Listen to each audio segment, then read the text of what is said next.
კაი, ეხა მე ვაგდებ ვარდისფერს. ვარდისფერს უბრალოდ ვერ მიჭდები და დაგჭირდება რესტი, ანუ დამაგრძელებელი. სანდრო, რესტი. კაია. მოკლედ. კაი, მოკლედ. ვიწყებთ თუ ეს დაწყებული იყო.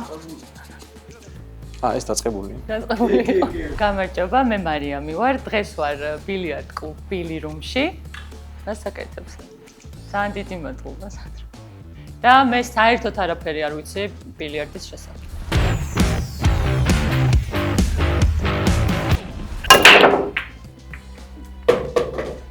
მე მაღალი ვარ ამ მაგიდისთვის. ხო და სხვანაირები არ არის დაბლები?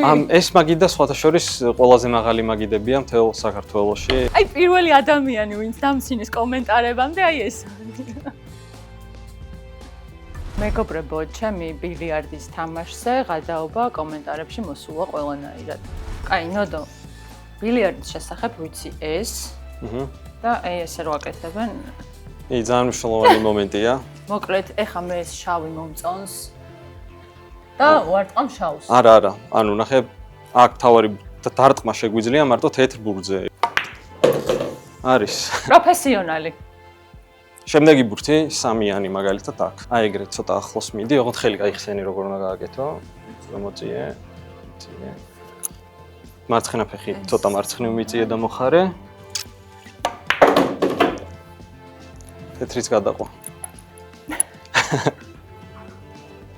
ნოდო, მე ძალიან მომწონს ეს შავი ბურთი, აი რაღაცნაირი განსხვავებული და ცოტა ისეთია რა, სვეცკი და. ხო. შეგიძლია რომ შავ ბურთზე მასწავლო და მერე გადავიდეთ უკვე სხვა რაღაცეებზე რა. ხო და შავ ბურთამდე რომ მივიდეთ, ჯერ შენ დაგჩანახე 1 2 3 4 ბურთი მაგიდაზე, რომლებიც უნდა ჩააგდო და მაგის მერე აგდებ შავს, თორე. ამას რატო არ ვაგდებ?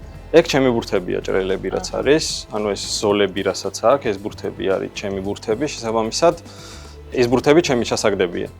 და ეს 4 ბურთი რაც მაგიდაზე დარჩა არის შენი ჩასაგდები და მაგის მერე გაქვს მიზანი რომ შავი ჩააგდო უკვე თან უნდა თქვა სადაგდებ, თორე სხვაგან თუ ჩაგივარ და ეგეც წაგება არის და ფრთხილად უნდა იყო. კაი. ეხლა კარგად გემარ? არა. ნორმალურია. ნუ პირველისთვის კაია, კი. კაი, ახლა რა ვშუა? პირველი ვირჩევთ ბურთებს პირველ რიგში. ან ჭრელებს, ანუ ეგრეთ წოდებულ სოლიანებს, ან თლიანებს. სხვა ბურთზე შეხებაც კი ჯარიმა არის. ანუ ეს არის ჩვენი საწყისი. აი ამ ბურთით აკეთებ ყველაფერს ამ თამაშში. კაი, რადგან ეს მოგეწონა, ნუ მე ვიწყებ. კი. შენ იწყებ. და მაგრამ ეხლა ნახე პირველ რიგში, ანუ ეცადე რომ აქედან მოხვიდე, შეხედო ანუ ნახე ხაზს შეხედო, აი აქ უნდა დაუმიზნო შენ ახლა ამ ბურთს რო იქ ჩააგდო, ხო? შანსი არ მაქვს. შანსი გააქვს მაინც სადე მიდი.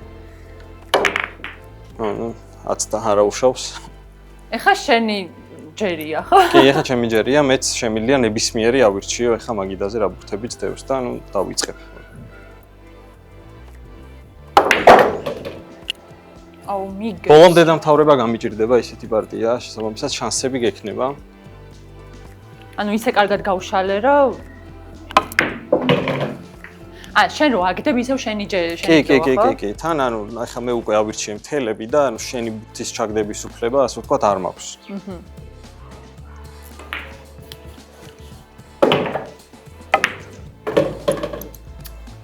კიდე ამის დრო არა. ხვალამდე აქ უნდა ვიყო. ორი ბურთი დამრჩა, მაგრამ აი შავზე გასვლა ცოტა რთული იქნება, არსად არ გადის და მოსაფიქრებელი მაქვს რამე.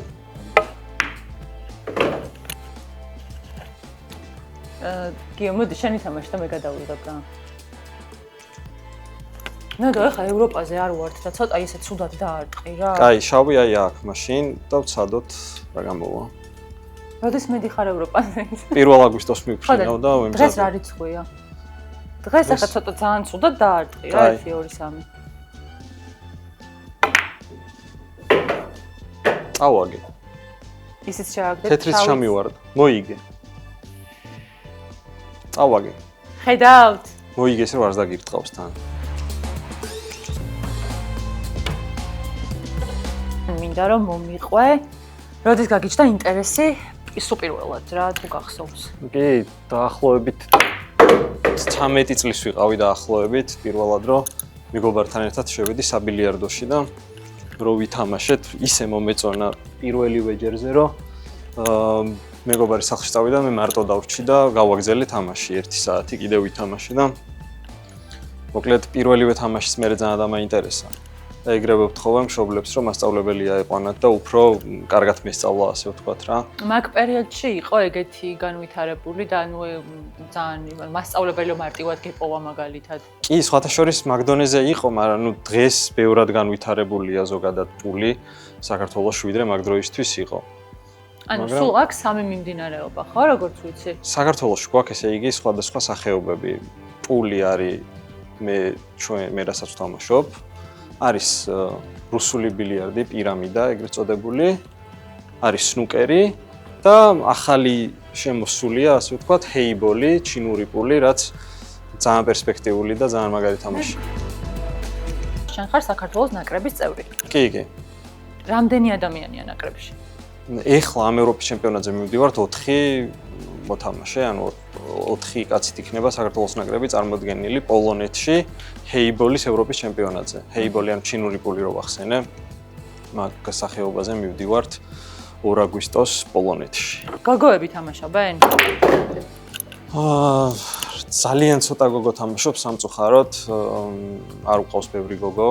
ანუ საქართველოში არის ეგრე ძირითადად თუ კი, არა, სოფლიოშიც ახლა ალბათ ეგრე იქნება, რომ გოგო უფრო ცოტა თამაშობს მაღალ დონეზე, მაგრამ საქართველოში განსაკუთრებით პრობლემა გვაქვს, ანუ ბევრი გოგო არ არის ჩართული, თუმცა მიუხედავად ამისა, საქართველოს ჩემპიონატი მაინც ჩატარდა რამოდენიმე თან ბოლო წლები ატარდება და ნაკრები არსებობს გოგოებიც? აი ესე ნაკრები ჩამოყალიბებული არ არის და საერთაშორისო ტურნირებზე სიარულიც გოგოების არ ხდება სამწუხაროდ, მაგრამ საქართველოს ჩემპიონატი ტარდება და რამოდენიმე გოგო კარგად თამაშობს რა. თუ ხარ დაინტერესებული, შეგიძლია იوارჯიშო. იცი რა, ჯერ აიხეს ბადმინტონი. ძლეოსნობაზეც ვიყავით უკვე. შევხედავ რა, მაზიანზე. რა მაზიანზე? მაზიანზე. მაზიანზე ვითამაშოთ? არა. მე და შენ ახლა არ ვითამაშოთ მაზიანზე, მაგრამ თუ გითამაშია, ოდესმე. არა, სხვათა შორის არა, ძალიან მარტო სპორტულად ვცდილობ შევხედო ამ სპორტს და ეს მაზიანები და ასე შემდეგ დიდად არ მიზიდავს. მარტო სპორტულად უყურებ, ასე ვთქვათ, ბილიარდს. იცი რა მითხარი, ეხა ამ დრომდე შენი საუკეთესო შედეგები რა არის? მახსოვს რომ სოფლიოზე ამბობდი რომ მე 17 ადგილი დაიკავე? კი, ჰეიბოლის სოფლიო ჩემპიონატზე 128 მონაწილიდან მე 17 ადგილი მაქვს. ასევე ევროპის ჩემპიონატზე, ეხლა რაზეც მივდივარ, აი მაგის წინა ევროპის ჩემპიონატზე მე-5 ადგილი ავიღე. და ნუ მიზანია რომ მინიმუმ მესამე მაინც ავიღო ამ ჯერზე და გავაუმჯობესო წინა შედეგი და ვნახოთ რამდენად გამომივა. დამწყებისთვის დაახლოებით რა დრო არის საჭირო რომ რაღაცა ეტაპამდე მიხვიდე რომ კარგად თამაში გერხვას რა. ნუ იმდენად აი კომპლექსური სპორტია და ბევრ დეტალს მოიცავს, რომ მინიმუმ ჩემი აზრით 2 წელი მაინც სჭირდება ადამიანს, რომ რაღაც დონეზე ითამაშოს, აი ძალიან მაღალ დონეს არ გულისხმობ, მაგრამ მინიმუმ 2 წელი. სამოყვარულო დონეზე რო ახვიდე, შეიძლება ნახევარ წელშიც რაღაც იმას ქნა, მაგრამ აი პროფესიონალურ დონესთან შედარებით ახლოს რო იყო, ძალიან იჭერი თუ ადამიანი შეიძლება 2 წელიწადში რაღაც კარგად ითამაშოს უკვე რა. გააჩნია ინტენსივობას ვარჯიშის და რამდენად სწორად ივარჯიშებს და რამდენად სწორად გულზე იქნება და ვისთან ისპარინგებს და იყო ძალიან ბევრ დეტალზეა დამოკიდებული, ესე აი კონკრეტული დროის თქვა მაგიტო ძალიან რთული. განათება მნიშვნელოვანია? განათება ძალიან მნიშვნელოვანია, კი. ძალიან. ანუ ეხა ეს არის სპეციალურად ამისთვის, ხო? კი. თელმა გინდას რომ ყველა კუთხეს რომ თანაბრად და კარგად ანათებდეს, კი. ფიზიკურ ძალას რამე მნიშვნელობა აქვს? ან ფიზიკურად როგორ ხარ რა? ვარჯიშის კუთხით ვამბობ, ოღონდ ფიზიკური ვარჯიში. ბენეფიტი არის ცალსახად თუ ფიზიკურად კარგ მდგომარეობაში ხარ, იმიტომ რომ ეხა მქონია შემთხვევები და რაღაც ტურნირებზე მქონია ეგეთი შემთხვევები, რომ 7-8 10 საათის განმავლობაშიც გაგრძელებულა გადაბმულა ტურნირი და ეხა ფიზიკურად თუ არ ხარ კარგ კონდიციაში, შეიძლება ისე დაიღალო, რომ ვეღარ ითამაშო. კაი, მოკლედ რომ შევაჯამოთ 3 რჩევა. ნუ პირველი ალბათ როგორც ყველაფერში, ჩემი აზრით, ჩემი სუბიექტური აზრით დისციპლინა. რა თქმა უნდა, კი. ანუ დამწყებზე თუ ალაპარაკი, ეხა დისციპლინაზე ჯერ ნაადრევია. ნაადრევია, ხო. დამწყებისთვის უნიშნელოვანესია, რომ სწორი დგომა ისწავლოს, არ დაეზაროს და მიაქციოს ყურადღება ფეხებს, რომ მარჯვენა ფეხი კონდეს სწორი და მარცხენა მოხრილი. მეორე, ანუ სწორ ხაზზე მისვლა რო ისწავლონ, ანუ მაგალითად აი სწორი ბურთი რო დადონ და ეცადონ რომ სწორად დაარტყან, ანუ ეგ არის ძალიან მნიშვნელოვანი. და მესამე, რაც თქვი, რომ აი დარტყმის მომენტში მოძრაობდეს მხოლოდ აი სხეულის ეს ნაწილი.